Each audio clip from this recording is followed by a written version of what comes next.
नमस्कार। अच्छा, एक बात बताइए, क्या आप भी नए नए इंग्लिश शब्द रट रट कर थक गए हैं?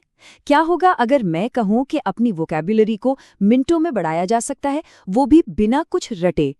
चलिए, आज शब्दों को बनाने का एक ऐसा सीक्रेट सीखते हैं जिससे आप इंग्लिश के साथ खेलना शुरू कर देंगे।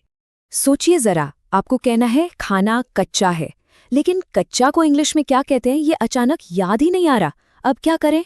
हम सब कभी ना कभी ऐसी सिचुएशन में फंसते हैं जब सही शब्द जुबान पर आता ही नहीं। तो इसका सीक्रेट क्या है? देखिए, सीक्रेट नए शब्द रटना नहीं है, बल्कि उन शब्दों से नए शब्द बनाना है जो हम पहले से जानते हैं।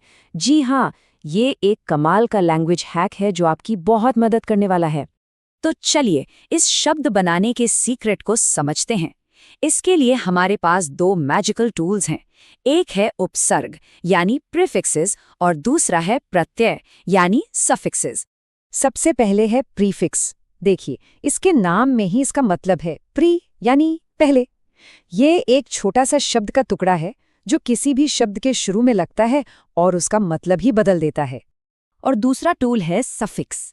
ये भी शब्द का एक छोटा हिस्सा है, लेकिन ये शब्द के आखिर में लगता है, मतलब बाद में, और उसे एक नया मतलब या एक नया रूप दे देता है। सबसे पहले देखते हैं कि प्रीफिक्सेस में कितना दम है। हम दो ऐसे कमाल के प्रीफिक्सेस से शुरू करेंगे जो शब्दों को उलटने और दोहराने में माहिर हैं। हमारा पहला सुपरहीरो प्रीफिक्स है अन। UN का काम बहुत ही सिंपल है।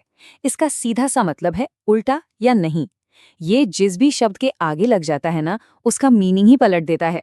एक तरह से ये नॉट का शॉर्टकट है। तो हमारी शुरू वाली प्रॉब्लम याद है, खाना कच्चा है। अगर आपको कच्चा का इंग्लिश नहीं पता पर कुक्ड यानी पका हुआ पता है, तो बस उसके आगे अन लगा दीजिए और ये बन गया अनकुक्ड। हो गया ना काम। इसी तरह हैप्पी बन जाता है अनहैप्पी और मैरिड बन जाता है अनमैरिड। हमारा अगला सुपर प्रीफिक्स है री, और ये भी बहुत काम की चीज है। इसका मतलब एकदम सीधा है, दोबारा या फिर से।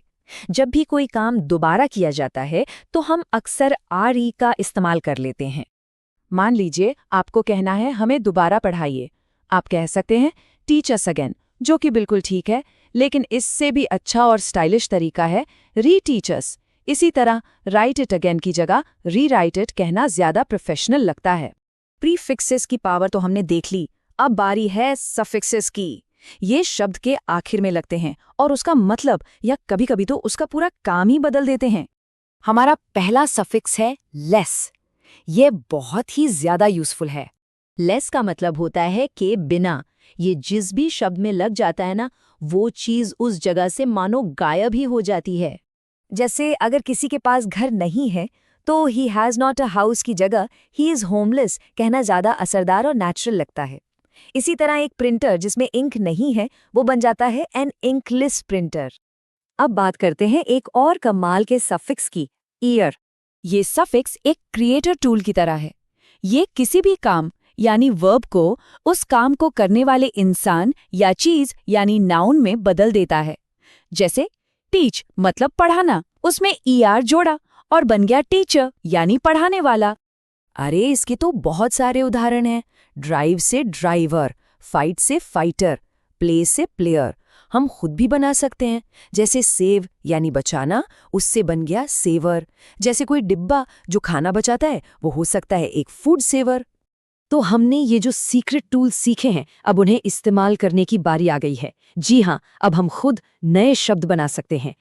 यहाँ सबसे जरूरी बात यह है कि ये कोई नियम रटने का खेल नहीं है। ये तो भाषा के साथ खेलने, एक्सपेरिमेंट करने और मजा करने के बारे में है। अब हम शब्दों को ट्रांसफॉर्म कर सकते हैं, उन्हें बदल सकते हैं।